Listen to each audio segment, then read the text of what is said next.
So welcome everybody. You're here with Emily and Kristiana at VISIONALITY, and we're going to talk today about the future of fundraising. So Kristiana has all of the answers and all of the education and all of the experience to help us figure out, we know what fundraising looked like pre-pandemic. We all figured out how to make it happen and keep it going during the pandemic. And so what do we think the future is going to look like?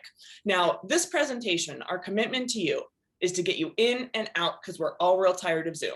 So we are setting our stopwatches for 25 minutes, 3, 2, 1, go. And Kristiana, why don't you start us off talking about the ROI of fundraising? Sure. Thank you. Thank you all so much for joining us today too. We're super happy to have you here. Emily's going to co-highlight us so that we both show up on the screen for the recording. So a couple things that I just love talking about when it comes to fundraising is that fundraising is not rocket science, but it's also a lot of things are changing. But regardless of how long I've been doing fundraising in any of its forms, all of the underlying things continue to remain like the same, which I think has been really awesome.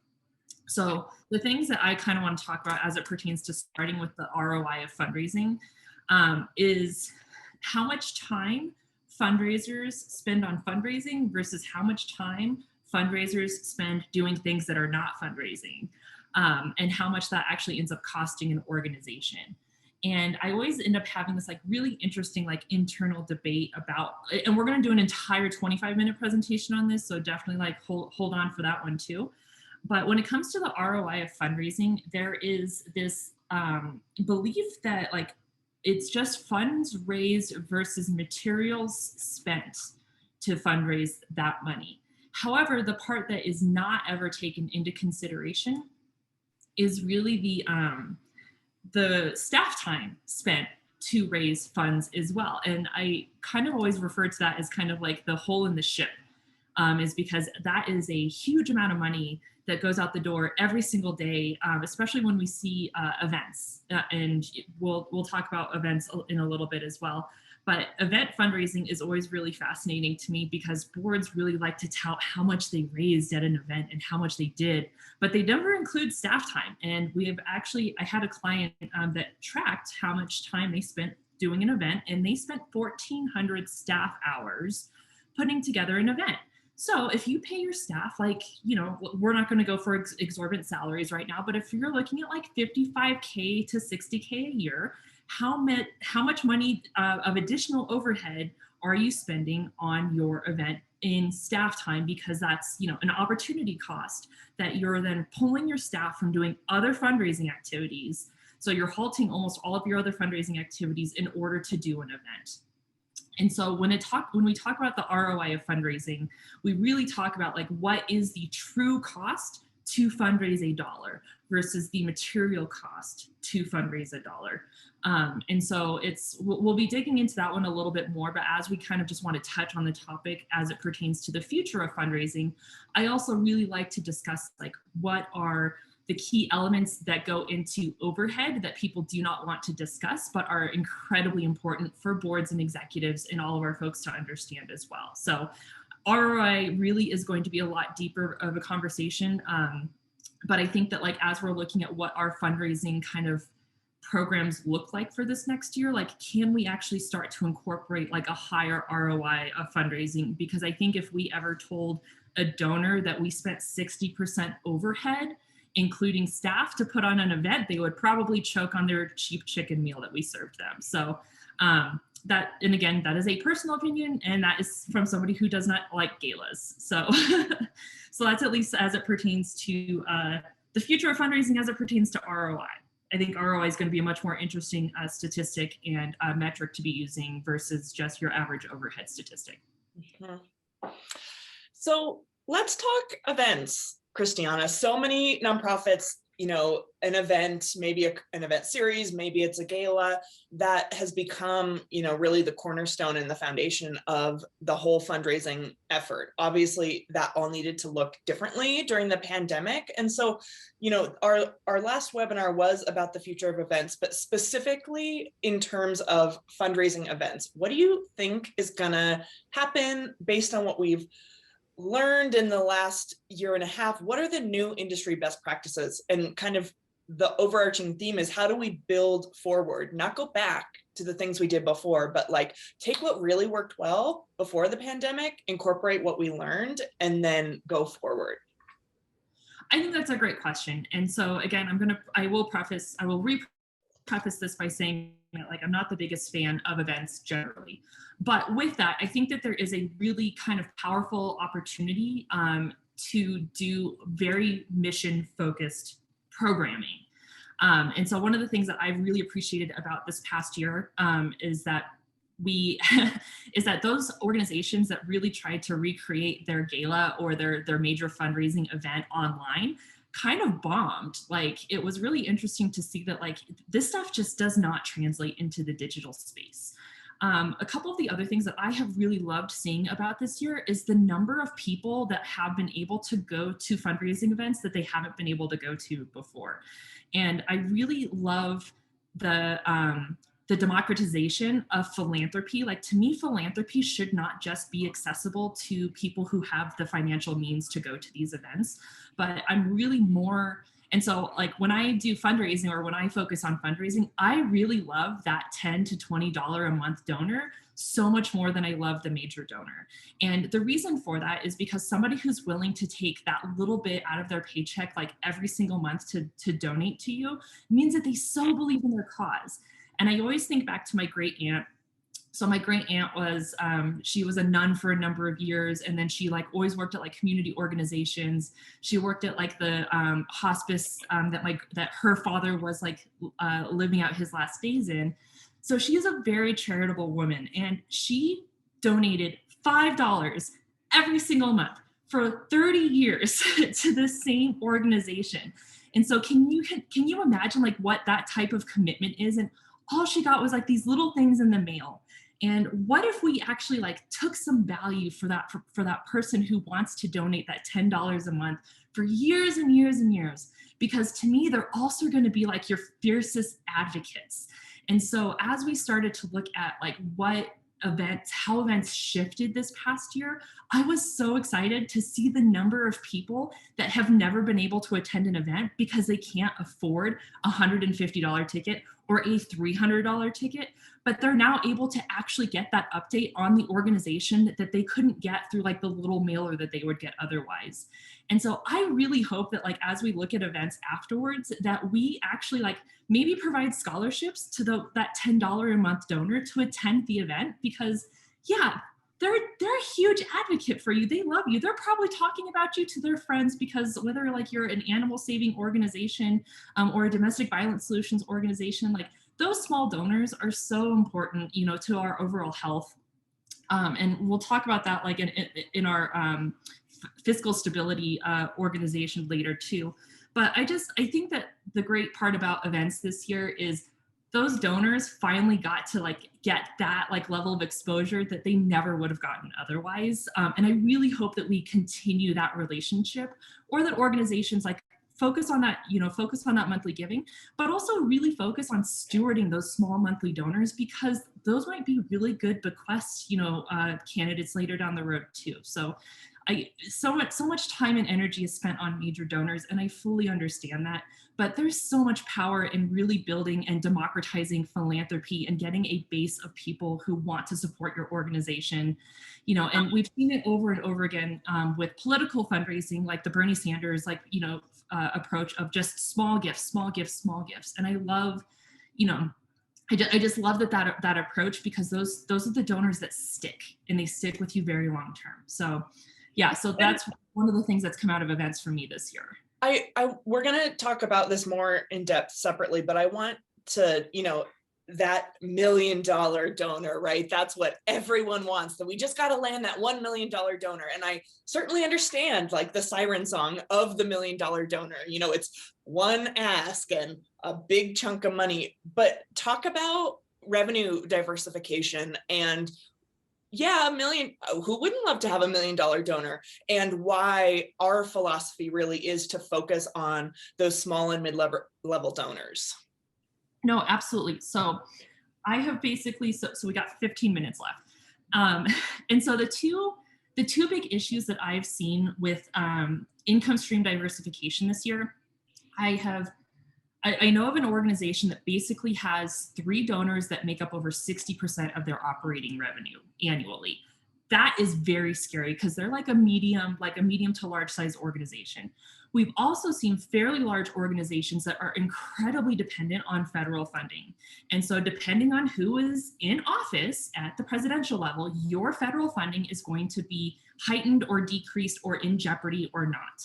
And those are really scary things to have, to basically have on the table. And especially with grants, a lot of organizations have this kind of, that's their return on investment, right? They're like, oh, but I put this little bit of time and I can get this much money. It's like, okay, that is good. However, what else are you doing to backfill that, knowing that grants are only for a couple of years and you're not guaranteed a renewal of that grant every single time? But also, how are you getting other people to invest in your organization? Because are you a viable organization if nobody else is willing to invest in you? And I think that that's a really weird conversation that a lot of organizations don't necessarily have.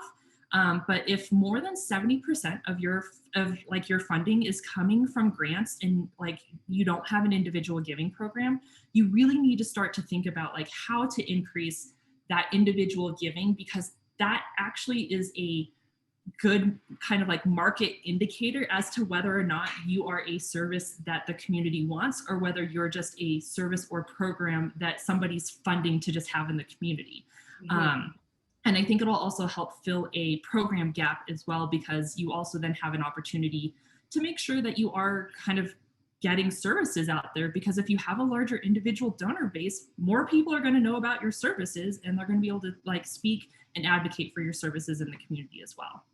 Well, and man, I love that small monthly donor. I love it so much. And I think that we have a real opportunity to educate the community that as nonprofits, we actually value you very much. And yes, your $5 a month matters, and it matters so much. And thank you so much. And because I think a lot of community members don't think that their $5 a month makes a difference. So if I can't give, $1,000 a year or whatever, then I'm just not going to give anything because it doesn't actually matter. So I do think as nonprofits, we have an opportunity, and it's going to need to go hand in hand with these individual donor strategies to educate the community, to educate our small and medium donors, to say, you know what, like, again, yeah, we love those $1,000 a month or a year. We need them. And we also need you for the health and sustainability of our organization and our mission, vision, values. Yeah, because if you look at like donor value, like as weird as that's going to sound, like how much is a donor worth?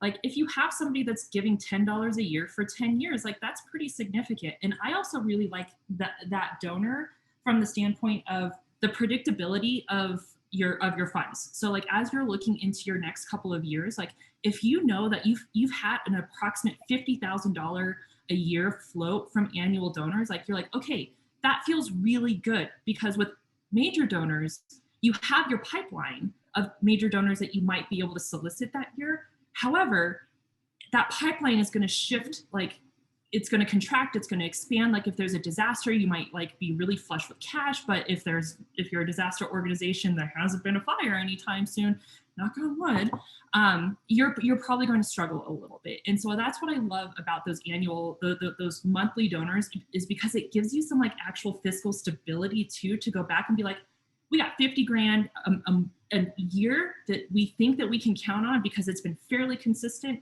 And you can try to grow that number a little bit every single year. Even a 5% increase on that annual giving program or that monthly giving program is going to be wildly like beneficial to you. So, but when it comes to those small donor programs, nobody wants to spend the time on it because it doesn't feel like a good return on investment. So they're like, oh, the number of clients that have been like, oh, we need monthly donors, but then they don't put the campaign work behind it the way that they do for like their whatever month campaign that they do, like around celebrating their mission or their event campaign work.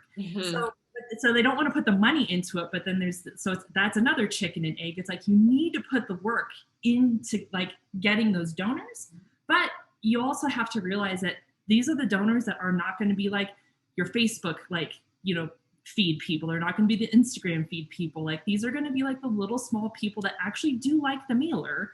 And so even though I'm a millennial, I think mail is still really important, you know, because, you know, you need to be talking across all of your channels in order to reach people. And so as much as I have a very strong background in digital, like I am still a very firm believer in the power of mail when it goes to the right person with the right message.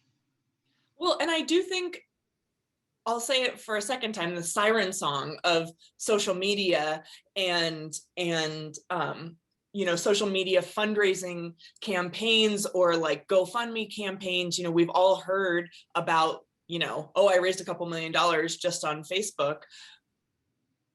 That doesn't really happen, guys. It doesn't really happen. Spend the time, you know, properly running a GoFundMe or like some kind of campaign like that takes so much work, and you're way better off just like putting it into those, cultivating those small and medium-sized gifts. So yeah, but it's also not to say that digital is not worth investing in. Sure. I think one of the interesting parts of the pandemic was the number of organizations that have been like, oh, we've been posting to social media more often because it's almost like they lost a limb, you know, they or like one of their senses. So they have to like boost something else that they have access to. So the number of organizations that hadn't been like having any thought process to their social media program suddenly have had to focus on that.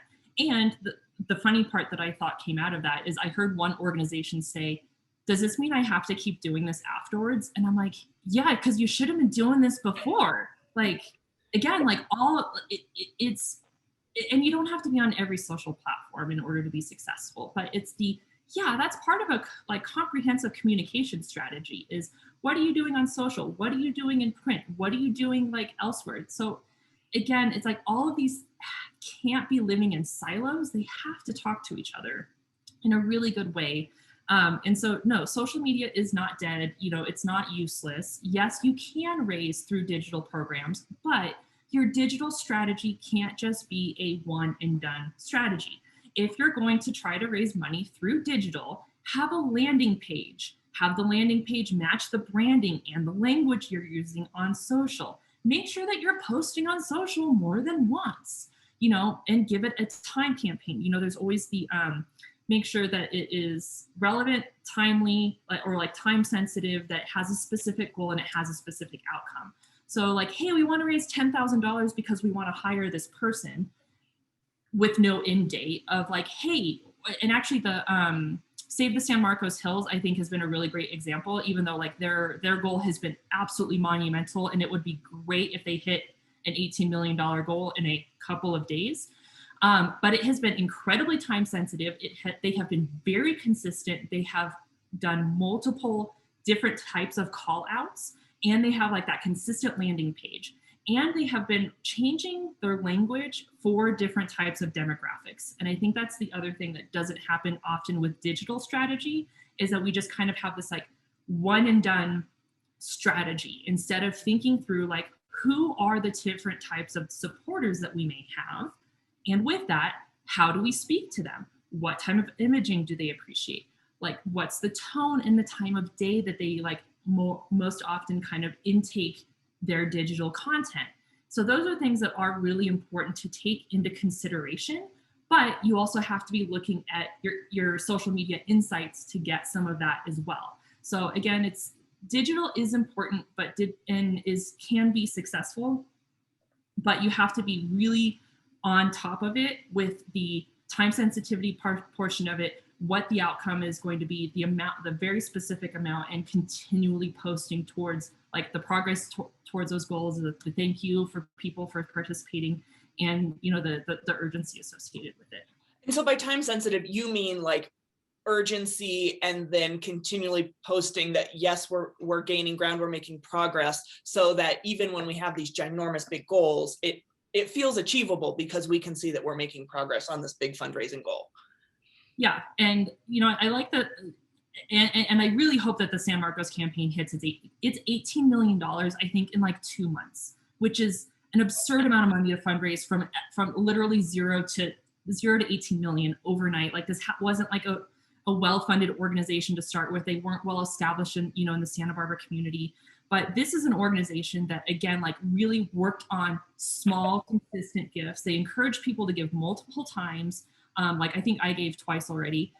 But they were really focusing on the small gifts, but they were also focusing on the big gifts. And they were saying that people that were giving small gifts have just as much power, whether it's through the power of their gift or the power of advocacy or the power of volunteering. And so that's what I loved about, you know, this campaign, regardless of how it pans out, is that it was very time sensitive. It had a very high return on investment. It was very community focused because the outcome was going to benefit the community. And they have been nonstop in posting and making sure that they are thanking people, even those small gifts, that they are highlighting their successes, and that they are still driving towards that finish line. Mm-hmm. My friend, we have just under 5 minutes. So we have 2 topics left. You decide which you want to tackle. Do you want to talk about what you predict one-on-one fundraising will look like going forward, or do you want to drill down more into segmentation within fundraising? Let's go one-on-one fundraising. And everyone think of your questions and maybe start putting them in the chat or whatever, or we can unmute you and yeah.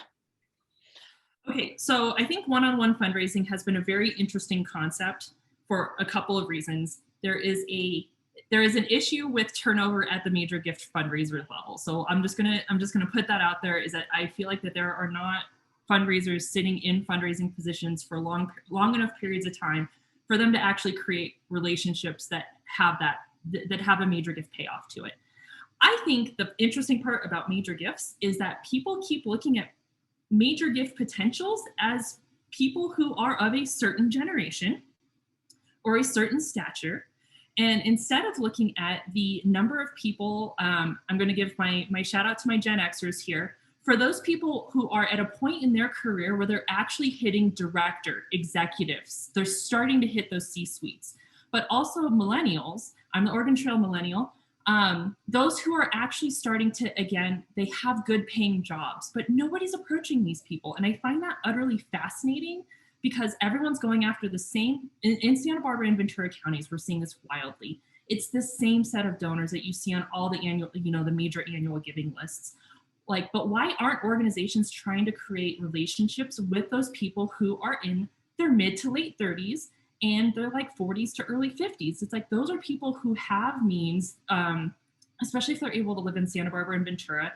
If they're well educated and they have like means, nobody's approaching them because there may not be like, I don't know, people still think millennials ruin everything. So maybe that's why we're not being approached. I don't know. But you have like, these people are all in pretty good spots financially because they have established careers. And so even if it's just like, again, approaching them for that small gift on a monthly basis, you then can start cultivating that individual to become a major donor in the next couple of years. Because again, like that pipeline on this end of the generational spectrum is going to dry up. And I don't see a lot of organizations spending the time on these people that might give like $200 to $500 annually from that one-time gift, or those monthly donors. But I think that those donors below our current major gift category is actually going to be doing a really good, it is good, you know, it's the next generation of donor, but for some reason, I'm not seeing people cultivate them a lot so far. So I think that that's a really good opportunity. I got just under 2 minutes. So that's a really good opportunity for people to consider as they're going through. And then I saw segmentation pop up in the chat. I'll tackle that in 2 minutes. So segmentation, you're like, it's getting the right message to the right person at the right time. And so instead of just having like your giant email list and your giant, you know, your Facebook posts, making sure that you're actually going through and segmenting people based on their relationship to the organization. And that's at least the easiest way without having to do like this whole demographic breakdown. So you can look at donor, advocate, volunteer, just for some super basics, and make sure that you actually have a communication strategy that matches each one of those categories. Also, like, because you want to segment your messaging on social media a little bit more, be willing to pay for social media ads. There is nothing wrong with, like, Facebook has just made it so hard, and so has Instagram, like, bless their money making hearts.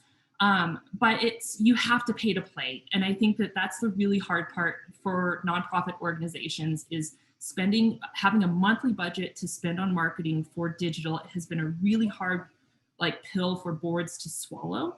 But I think advocating for that money every single month, like, you're going to see higher engagement on your posts. You're going to be able to get better messaging out.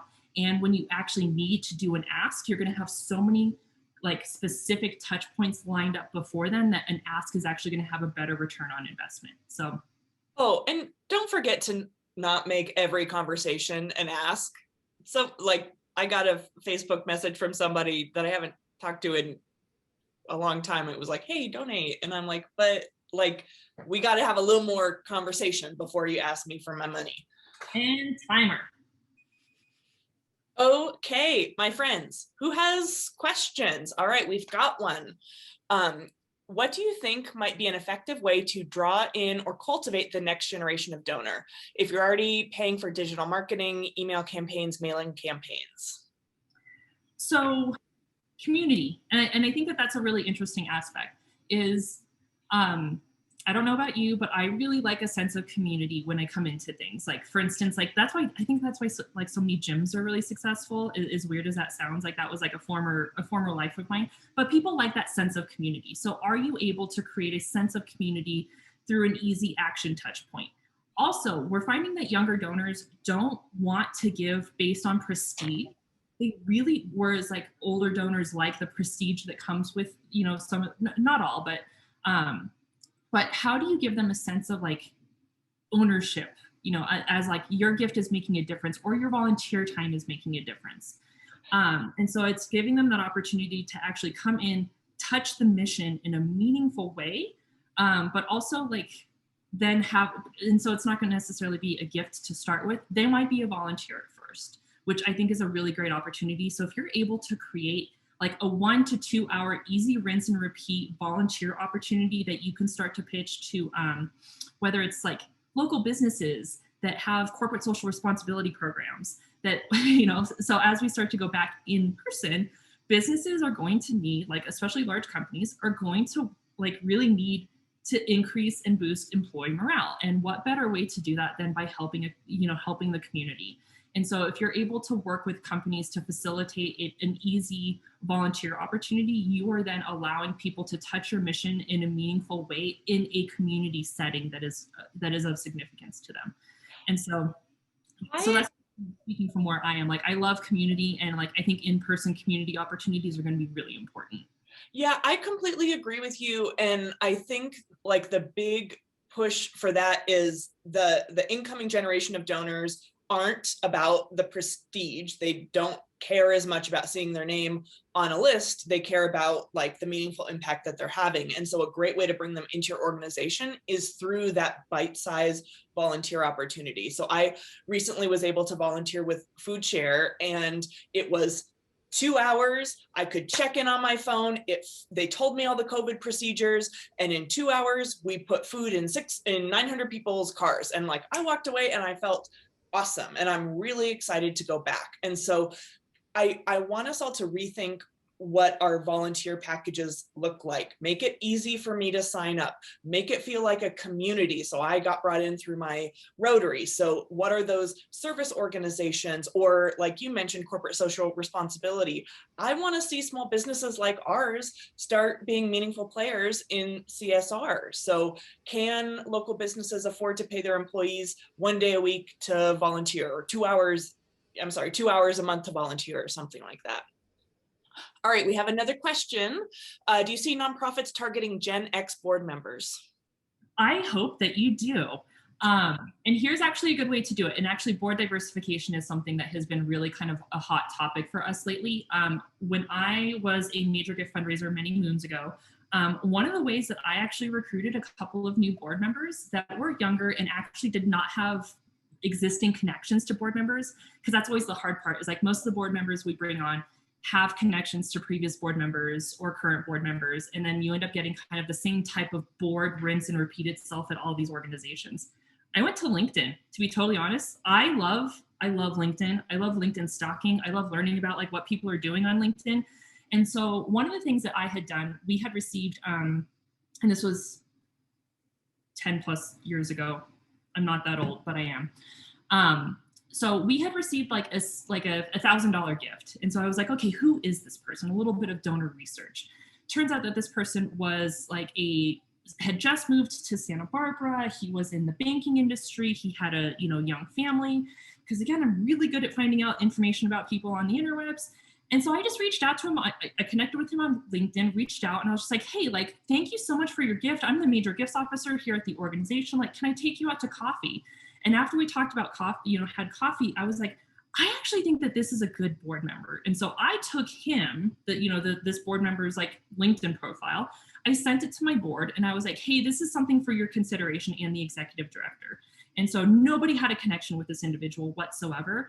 And he became a board member within a year, and he was a very effective board member, and he's somebody that I still keep in touch with. And so I think that, yes, absolutely, like GenX is the type of blood that like boards need right now in order to actually rethink how they do fundraising. Because that's another, big point of mine. So yeah, like go to LinkedIn, see like do some donor research, because I don't know if this person would have ever donated again because it was during a disaster. But this person became a board member and a very effective board member. And so I think that there is a really good opportunity to look at LinkedIn and some of these external sources to actually proactively recruit people that may not have ever shown up on like a board based on what your board would have done otherwise. Well, and you make two really important points. Number one, if you solely rely on your existing staff and board to cultivate new board members, you will propagate yourself and you will continue to look the same. And oh, by the way, like the same 50 people in our two communities are on all the same boards, and there are a whole bunch of people who just haven't been asked. So number one, the importance of rethinking the way we've always done board development. And the second point, our philosophy on board development and diversification is until your board looks like your community, you're not done. And so if you have, members of different generations in your community, of course we all do, you need to make sure that they're appropriately represented on your board. And that's true for all kinds of different demographics. And these are the types of people that also want to really roll up their sleeves and do work. And I think that that's also a really important thing that like nonprofit staff is really hungry for right now. Like there have been some really great boards out there, and I'm not trying to trash boards with this statement, but because board members tend to serve on, kind of rinse and repeat their board service, there's not like when somebody comes in for the first time, like their energy is so different than somebody that's been a board member for like 20 years. So I think that go target them. I think you're going to have some really great success because these are excited people. They want to be your advocates in the community. They are going to be, and they're more comfortable with asking for money, as weird as that sounds, because we've all kind of grown up with like doing the bake sales and doing all like we've been used to having this conversation about asking for money our entire lives, that it is worth getting that type of energy onto your board. And we've seen some GenX board members on some of these like older like facing boards, and they scare some board members. And I think that that's good though, because you're shaking it up and you're asking people to actually think differently and approach the organization differently. And I think you'll find that your nonprofit staff will also love having that kind of energy on the board as well. That's a really awesome question. Kristiana, talk about equity and access in board development, and the two specific things that are in my head, and I know you'll have more, is a give and get requirement, and where, how, and when you have your meetings. So boards are notorious for complacency, which isn't a bad thing because change is hard. But I think when it comes to like board, just even board diversity, so diversity and equity and access are two different things. But boards have often gone off of this matrix. Like, what is the matrix of people that we need on our board?